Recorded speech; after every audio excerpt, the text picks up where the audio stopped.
আজকের ভিডিওটা সম্পূর্ণ অন্যরকম। আজকে দেখাবো মদন গোপাল ও রাধারানীর ভোগ কিভাবে দেওয়া হয়, তার সাথে দেখাবো মদন গোপাল ও রাধারানীর গয়নার বাক্স, যাতে আগে ঠাকুরের গয়না থাকতো। তাই কেউ ভিডিও স্কিপ করে যাবেন না, সাথে থাকবেন। নমস্কার, কেমন আছেন সবাই? গৃহিণীজ ব্লগে আপনাদের সবাইকে স্বাগত জানাই। এসে গেছি আবারও একটা নতুন ব্লগ ভিডিও নিয়ে। বেরিয়ে পড়েছি আমরা মামাবাড়ি যাওয়ার উদ্দেশ্যে। আগেই মামনি হাঁটছে, দেখালাম। আর আমরা এখানে রেল লাইনটা ক্রস করেই ধরে নেব একটা বাস। যাচ্ছি ঋষির মামা বাড়ি, ওখানে আছে মদন গোপালের সেবা। তো আমরা প্রত্যেক বছরই এই সময়টা যাই। আর ওই দিন প্রচণ্ড গরম থাকায় আমরা বাস থেকে নেমেই প্রথমেতে একটা মিষ্টির দোকানে ঢুকে গিয়েছিলাম। আর একটু ঠান্ডা ঠান্ডা কিছু খেতে মন চাইছিল, তাই আমি একটা কেশর দেওয়া দুধ নিয়েছিলাম। এটা খুবই ভালো লাগছিল খেতে। আর বাপি নিয়েছিল আমুলের একটা লস্যি। আর যেহেতু মামনি ওই দিন মঙ্গলবার করেছিল, কারণ আমরা মঙ্গলবার দিনেই যাচ্ছিলাম, তাই মামনি কোনো কিছুই খায়নি। মিষ্টির দোকান থেকে বেরিয়েই আমরা একটা টোটো ধরে নিয়েছি। এই দিকে বাস চলে, কিন্তু বাসের জন্য অপেক্ষা করলে অনেকটা সন্ধ্যা হয়ে যাবে জানেন, তাই আমরা একটা টোটো ধরে নিয়েছিলাম। আর বাপিও এই দিকে বসে আছে। আর এই মনোরম পরিবেশের আনন্দ নিতে নিতে আমরা যাচ্ছিলাম। খুবই সুন্দর জায়গাটা। আর এত গরম, শহর থেকে বেরিয়ে গ্রামের এই মনোরম পরিবেশ, এত সুন্দর ঠান্ডা হাওয়া উপভোগ করতে করতে যাচ্ছিলাম। আর দেখুন, আমরা পৌঁছেও গেলাম।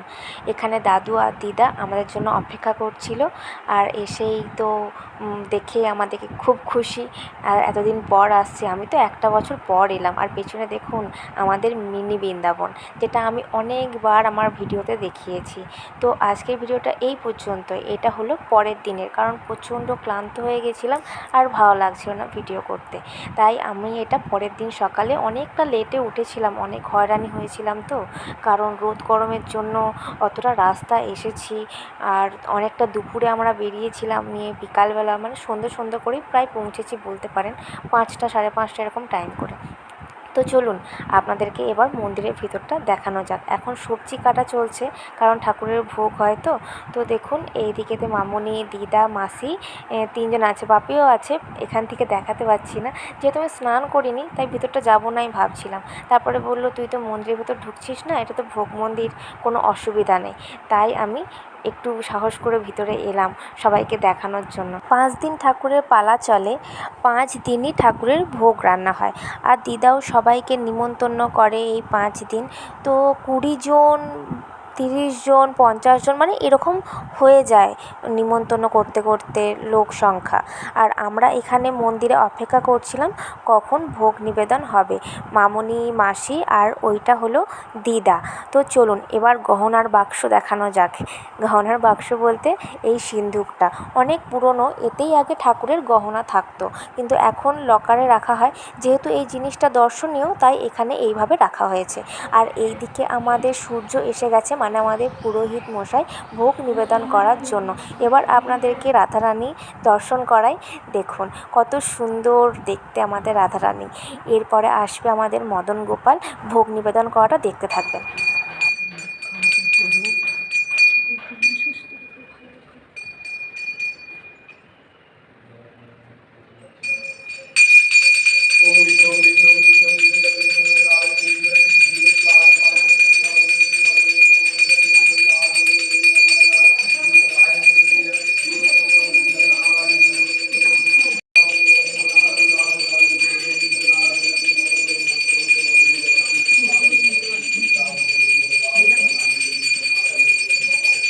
অনেক সৌভাগ্য করলেই তবেই ভগবানের ভোগ নিবেদনের এই দৃশ্য দেখতে পাওয়া যায় জানেন।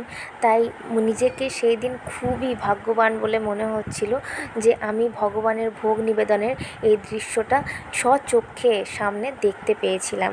আর আপনারাও কিন্তু ভাগ্যবান, আপনারাও এই ভিডিওর মাধ্যমে ভগবানের ভোগ নিবেদনের দর্শনটা পেলেন। হাতে যেটা দেখছেন আপনারা, ওটা ভগবানের আসল শিলামূর্তি। এরপর ভগবানের বিশ্রাম নেওয়ার পালা, সেটাই ঘণ্টা বাজিয়ে জানান দিচ্ছে। গোপালের ভোগ কীভাবে দেওয়া হয় সেটা তো আপনাদেরকে দেখালাম। এবার ভোগে কী কী পদ রোজ রান্না হয় সেটাও আপনাদেরকে দেখাচ্ছি। তো দেখুন এখানে সব রকমের খাবার থালায় সাজিয়ে দেওয়া হয়েছে, সাথে জল পান সবই দেওয়া হয়েছে। প্রত্যেকটা ঠাকুরের নামে নামে প্রত্যেকটা থালা সাজানো হয়েছে।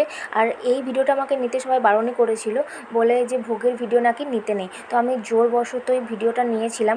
কিছুদিন পরে দেখলাম আমি ভিডিওটা খুঁজে পাচ্ছি না। আমি ভাবলাম জোর করে নিয়েছি, সেই কারণে হয়তো ভিডিওটা আমি হারিয়ে ফেললাম।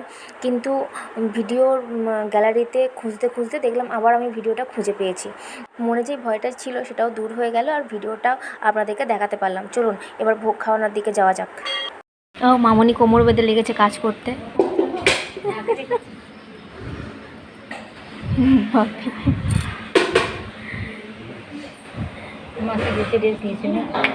মাসি রেস্ট নিচ্ছে।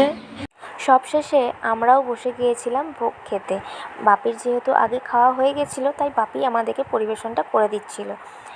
আর এর আগে তো অনেক মানুষজনই একের পর এক এসে খেয়েছে, তাই অনেকটা বেলা হয়ে গিয়েছিল আমাদের খেতে খেতে।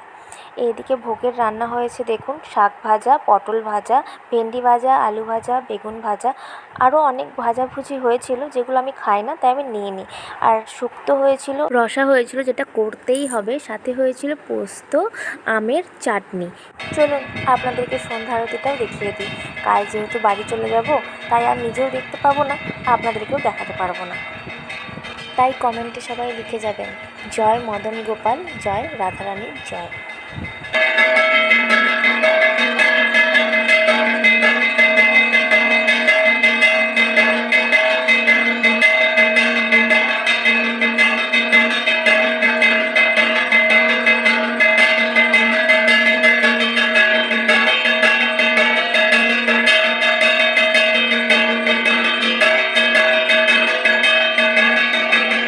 সন্ধ্যা আরতির পর প্রত্যেক দিন এখানেতে ভগবানের নাম সংকীর্তন হয়। বলতে পারেন বাড়ির সবাই এখানে সন্ধ্যার সময়টা ভগবানের নাম নিয়েই কাটিয়ে দেয়। আমরা যেখানে টিভিতে সিরিয়াল, মোবাইল এইসব নিয়ে সময় কাটাই, সেখানে এই বিষয়টা খুবই সুন্দর, তাই না?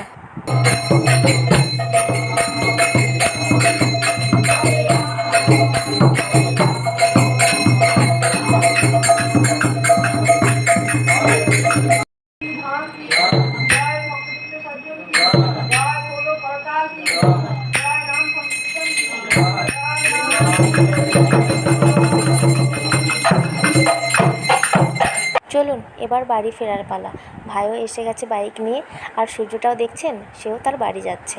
আমার ভিডিওটা কে কোন জায়গা থেকে দেখছেন অবশ্যই জানাবেন।